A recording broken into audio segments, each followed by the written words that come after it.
I discovered the Sunny Pines HOA was building 96 luxury homes on my inherited farmland. But when I found my grandfather's original property surveys, their entire development suddenly became my legal property. Would you believe their shocked faces when I revealed my trap at their own community meeting?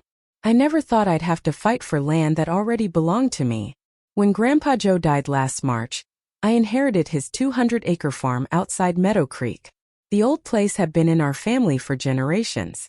I lived far away in the city, with a busy job that kept me from visiting as often as I should have. My phone rang at 6 a.m. on a Tuesday. It was Mrs. Thompson, Grandpa's neighbor for 40 years. "They're building houses on your property." Her voice shook with anger. "Big yellow machines started digging yesterday. You need to come quick." First, I thought she was confused. Maybe construction workers had crossed a boundary by mistake. But Mrs. Thompson wasn't one to exaggerate. The Sunny Pines people put up signs all over. "They're planning almost 100 houses where your east fields are." I threw clothes in a suitcase and drove straight to Meadow Creek, breaking speed limits the whole way. 5 hours later, I turned onto the dirt road leading to Grandpa's farmhouse. The familiar path felt different now. The peaceful countryside was interrupted by the rumble of heavy machinery. Dust clouds rose above the trees as I crested the hill overlooking the eastern section of the property. My heart sank. A fleet of bulldozers and excavators tore into the soil where Grandpa used to grow corn and soybeans. Workers in hard hats moved around like ants, marking areas with bright orange spray paint. A large sign stood near the road: "Future home of Sunny Pines East. 96 luxury homes starting at $450,000. I parked my car and walked toward a woman standing apart from the workers. She wore spotless beige pants and a crisp white blouse, despite the dusty surroundings.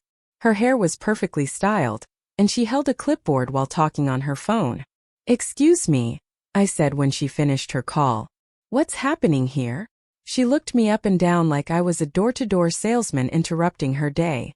"We're preparing for residential development." Her voice was practiced and smooth. "Diane Reynolds, Sunny Pines Homeowners Association president." She extended her hand without warmth. "This is my land," I said, ignoring her handshake. "My grandfather, Joe Miller, owned this farm. He passed away recently, and I inherited it." Diane's smile didn't reach her eyes. "There must be some misunderstanding. Sunny Pines Development purchased this parcel last year. We have all the necessary permits and approvals." "That's impossible. My grandfather would never sell this land." "Perhaps he didn't tell you." She sounded almost sorry for me. "The sale was finalized 9 months ago. We've been planning this expansion for years." My mind raced. Grandpa had been sick during his final months, but his mind remained sharp. He wouldn't have sold his beloved farm without telling me. Something wasn't right. "I need to see those documents," I demanded. "You're welcome to contact our legal department." Diane handed me a business card. "But I assure you everything is in order. Now if you'll excuse me, we have a schedule to maintain." She turned away, already dialing another number on her phone. I stood there feeling helpless, as machines continued to tear up the soil that had fed my family for generations. Back at the farmhouse, Mrs. Thompson waited on the porch with a pitcher of iced tea and a worried expression. "They started showing up with measuring tools about 3 months ago," she explained. "Your grandpa was furious. He kept saying they had no right, that they were trying to steal what wasn't theirs." "Did he mention selling any land?" I asked. "Never. Joe swore this farm would stay in your family forever." Mrs. Thompson's eyes watered. "The day before he went to the hospital for the last time, he was looking through his old office. Said he needed to find something important to protect the farm. Grandpa's office remained untouched since his death. I hadn't had the heart to go through his things when I briefly visited for the funeral. Now I needed answers. The small room smelled of pipe tobacco and old books. Shelves lined the walls stuffed with farming almanacs, family photo albums, and decades of careful records. Grandpa tracked everything: rainfall amounts, crop yields, equipment repairs, all written in his neat handwriting. Where would he have kept property records? The filing cabinet seemed the obvious place to start. I pulled open the top drawer and found folders organized by year. Nothing about land sales or Sunny Pines. Hours passed as I searched. Night fell, and my eyes grew tired from reading faded documents by lamplight. Just as I was about to give up, I noticed a loose floorboard under the desk. When I pressed it with my foot, it moved slightly. I knelt down and pried it open with a letter opener. Inside the small hidden space was a metal box. The key hung from a nail on the underside of the desk. Inside the box, I found the deed to the farm, Grandpa's will naming me as his heir, and several yellowed surveys of the property. But most interesting was a letter addressed to me in Grandpa's handwriting. "If you're reading this," it began, "then someone's trying to take what's ours." My hands shook as I read his words. Grandpa explained that developers had been eyeing his land for years. They tried to pressure him into selling, but he always refused. In his final months, someone from Sunny Pines visited repeatedly. The man claimed to need a simple signature for a road easement, bringing different papers each time. "I never signed away my land," Grandpa wrote. Asterisk, "if they say I did, it's a lie. Look at the original survey from 1910 and compare it to what's recorded at the county now. The truth is in the boundaries." Asterisk. I dug deeper into the box and found the original survey. It showed property lines that extended much further than I'd realized. According to this document, Grandpa's farm was nearly 280 acres, not the 200 listed in current records. Sleep evaded me that night. I spread the papers across the kitchen table, comparing the old survey with newer maps. Something strange had happened over the decades. The eastern boundary had shifted, reducing our land. It wasn't just the area under construction. According to these original documents, we owned land where part of the existing Sunny Pines development already stood. At dawn, I knew what I had to do. First, I needed a lawyer. Then, I needed to understand exactly what Diane Reynolds and her HOA were up to. If they thought they could steal from my family, they were about to learn a painful lesson. I folded Grandpa's letter and put it in my pocket. "I won't let you down," I whispered to the empty room. Little did Diane know, she hadn't just messed with a grieving grandchild. She'd walked straight into a trap set by a man who'd anticipated her moves, even from the grave. Slightly. "This is ridiculous. We have every approval we need based on fraudulent boundaries. I have the original surveys." For the first time, uncertainty flashed in her eyes. It vanished quickly, replaced by cold determination. "This little stunt will cost you," she said quietly. "You have no idea who you're dealing with." "Actually, I do. 6 names on dozens of business filings. $16 million in loans using stolen land as collateral. County officials fast-tracking approvals for projects they secretly invest in." I hadn't planned to reveal how much I knew, but the look on her face was worth it. Diane's perfectly manicured hand tightened around her phone until her knuckles turned white. "You're making a mistake," she hissed. "We can be reasonable. Perhaps you'd consider a generous offer for the remaining farmland. 7 figures, immediate payment." "Not interested. Everyone has a price." Her smile returned, confident and predatory. "Think about it. You don't even live here. What do you care about some old dirt? This old dirt has been in my family for 4 generations. It's not for sale." I turned to leave, feeling her eyes burning into my back. As I reached my car, she called out, "Commissioner Harris is my husband's golf partner. Judge Evans comes to my dinner parties. You think your injunction will last? You're nobody in this town." I drove away, her words echoing in my mind. She was right about one thing: I was an outsider here now. But she'd overlooked something important. Grandpa hadn't been. He'd lived in Meadow Creek his entire life, knew everyone, and was respected even by those who disagreed with him. And he'd left me more than just land. Back at the farmhouse, I returned to his office. If Grandpa had anticipated this fight, what else had he prepared? I searched more carefully, examining every folder, every notebook. In an album labeled Community Picnic 2018, I found dozens of photos of Grandpa with neighbors, local business owners, and families who'd known him forever. Each photo had names written on the back. These weren't just memories. They were connections, people who might stand with me against Sunny Pines. My phone buzzed with a text from an unknown number. "Parking violation at your property. Fine $500. ****. Sunny Pines HOA compliance." Attached was a photo of my car parked at Grandpa's farm, my own property. This was how it started. The pattern Mr. Grayson had described, harassment by paperwork. But unlike the others, I knew their game now. And I had something they didn't expect.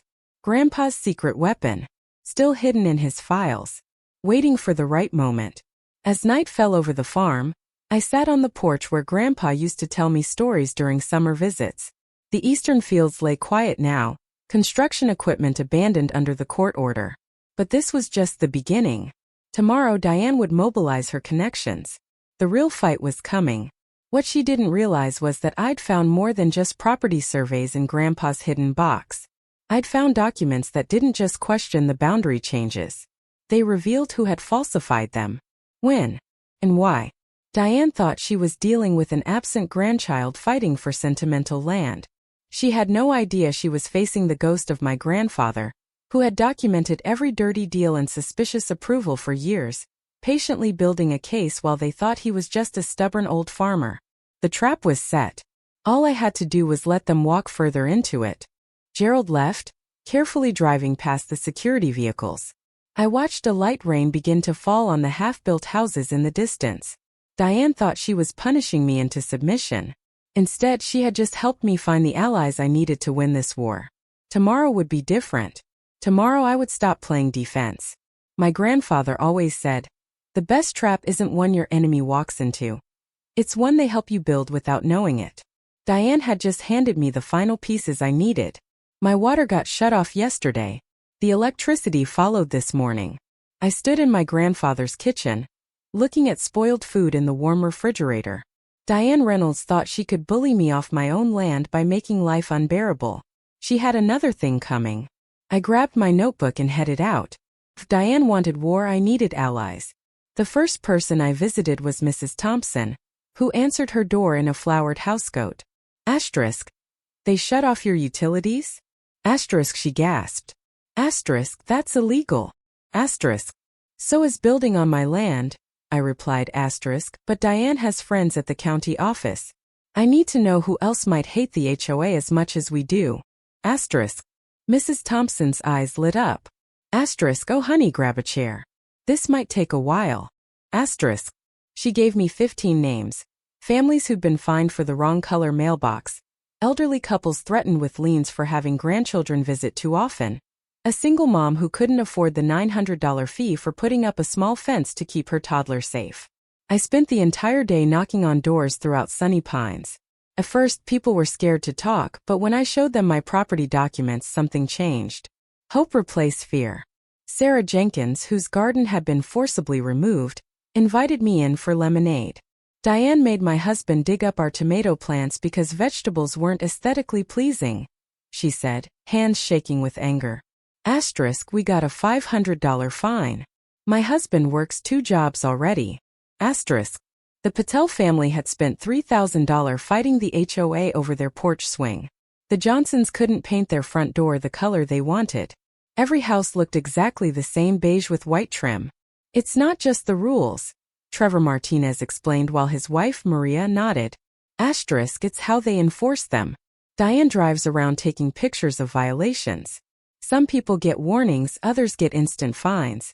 There's no fairness. Asterisk. By sunset, I had talked to 27 families, all with similar stories, all afraid of Diane Reynolds. I picked up my phone and called Mr. Wallace, my attorney. Asterisk, "Can we legally form a competing homeowners association?" Asterisk, I asked. Asterisk, "On your land?" "Absolutely."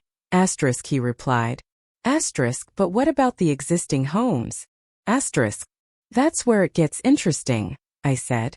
Asterisk. "I'm going to need the community center for a meeting tomorrow night." Asterisk. Mr. Wallace laughed. Asterisk. "They'll never let you use it." Asterisk. "They don't own it," I replied. Asterisk, "I do. According to my property lines, remember?" Asterisk. The next day, I printed 200 flyers. Emergency community meeting. Your home may be at risk. I included copies of the original property survey. As darkness fell, the community center filled beyond capacity. 97 families showed up. People stood against walls when the chairs ran out. Diane arrived last, pushing through the crowd, her face twisted with rage. Asterisk, "This meeting is unauthorized." Everyone needs to leave immediately. Asterisk. Sarah Jenkins stood up. Asterisk or what? More fines? Haven't you taken enough from us already? Asterisk. The room erupted in applause. I walked to the front, holding up my hands for quiet. I didn't come here to cause trouble, I began. Asterisk. I came because my grandfather's land was stolen. But after meeting all of you, I realized I'm not the only victim. Asterisk. For the next hour, residents shared stories of HOA abuse. Tears flowed. Voices shook with emotion. Diane sat stiffly in the back, tapping furiously on her phone. Here's what I propose, I said when everyone had spoken. Asterisk, we form the Meadow Creek Homeowners Coalition. Together, we negotiate new property lines that are fair to everyone. We create a new community agreement, with reasonable rules and transparent finances. Asterisk. Asterisk, you can't do that. Asterisk, Diane shouted. Asterisk. These homes are bound by contract to Sunny Pines HO. Asterisk. I held up the original land survey. Asterisk, contracts based on fraudulent property ownership aren't valid, Ms. Reynolds. But I'm not here to take anyone's home. I'm here to fix what's broken. Asterisk. The vote was nearly unanimous. 89 families joined the coalition on the spot. As people filed out, energized and hopeful, Gerald Jenkins, the HOA treasurer, approached me privately. There's something you should know, he whispered, glancing nervously at Diane across the room. Asterisk, the HOA finances, they don't add up. Monthly dues keep increasing, but our reserves are shrinking. I've tried to look into it, but Diane controls all the accounts. Asterisk. I patted his shoulder. Asterisk, would you be willing to show me the books? Asterisk. He nodded. Asterisk, tomorrow morning. My office. Asterisk. Diane stormed over, pointing her finger in my face. Asterisk, you've made a terrible mistake. By this time tomorrow, you'll regret ever coming to Meadow Creek. Asterisk. Asterisk, is that a threat, Ms. Reynolds? Asterisk. Asterisk, it's a promise. I have the county commissioner, the police chief, and the local judge on speed dial. This little rebellion ends now. Asterisk. What she didn't know was that I'd invited a reporter from the Meadow Creek Gazette to sit quietly in the back of the meeting. Every word had been recorded, every threat documented. As Diane slammed the door behind her, my phone buzzed with a text from Mr. Wallace. Environmental survey results came in. You won't believe what's on that land. Asterisk, asterisk. I smiled. Diane thought she had all the power. But Grandpa always said the truth was the most powerful weapon of all. And tomorrow, the truth about Sunny Pines HOA would be front-page news.